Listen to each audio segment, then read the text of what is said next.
So we had to decide from the beginning what things were comparable between Aiden and Marcus and what things would be different. We focused on parkour. We wanted Marcus to be a lot better at parkour than Aiden. And we're not talking about just like climbing on things, but like being able to like flow and chain moves together. So he's a pretty good fighter, but he's got some interesting quirks too. He's a more expressive guy. We've tried all these crazy. We got it. The new idea for hacking in Watch Dogs 2 is to let the player create his own solutions. We're adding a lot more depth to hacking. So you have a lot more control, a lot more flexibility in how you hack the world.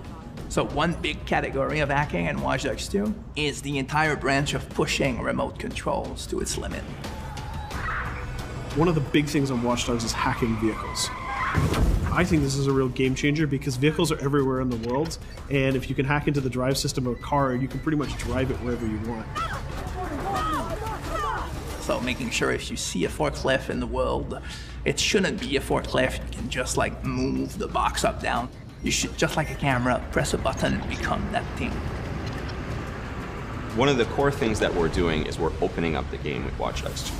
You can hack every character. You can hack every car in the game. And you can hack most of the electronics within the city. So that's a lot of...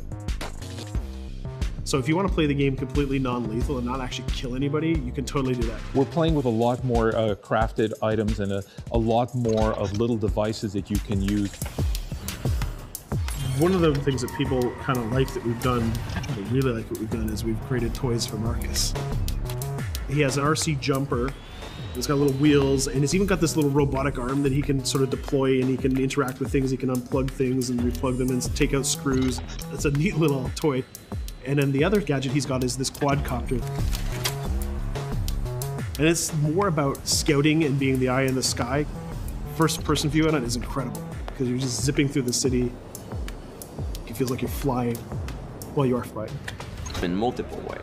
For example, I could hack one person and distract them, have their phone ringing so they look at their phone to create a distraction.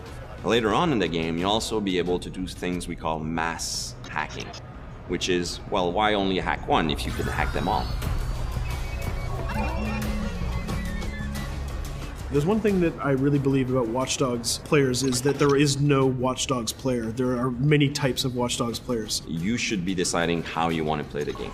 So that means you can play a mission full gun blazing, that's the way you like to play, full stealth, or through hacking only, project yourself in computers, take control of electronics, influence people, and try to get to your goal that way. We try to really support all players' types across all different styles of play, and also allow players to combine and mash these styles and play together too. If you've been playing a certain way for a while, we want the game to kind of challenge you to try different things, but also not force you into playing the game a certain way. We work to improve the driving, make it more accessible while keeping all the different styles of vehicles and adding a lot of physics and feel to all the vehicles. So we keep the depth, but have more accessibility. The team is super happy with the result we've had, and I hope gamers will be just as excited.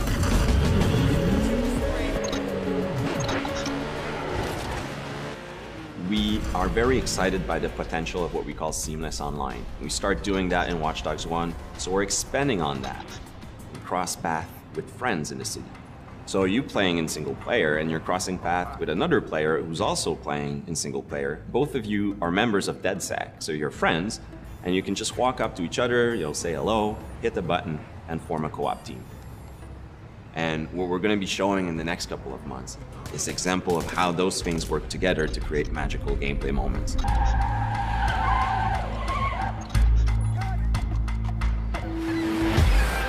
The city of San Francisco and the whole Bay Area is exciting. It's vast. You're going to find a ton of things to do that are unique to you. Basically build your own moments. You know, create a situation that you start laughing at and you say, wow, this happened, and you want to share it with friends. You don't want to just be like a roller coaster or a theme park ride where I go through all the same beats as everybody else. You decide what you want to be spending your time doing. That can be multiplayer, that can be focusing on stories, that can be just exploring the world. Whichever activity you do, we're going to make sure you get rewarded to get you closer to the end game. That's kind of the promise we're making to gamers.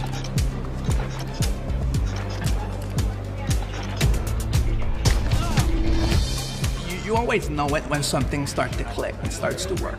Everything changed. You stop seeing individual components, animations, or texture maps, or vehicles. You just start to see the experience as a whole.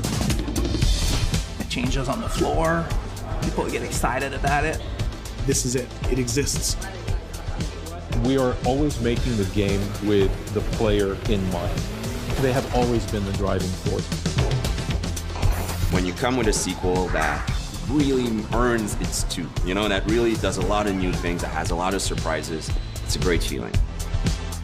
In the end, there's nothing more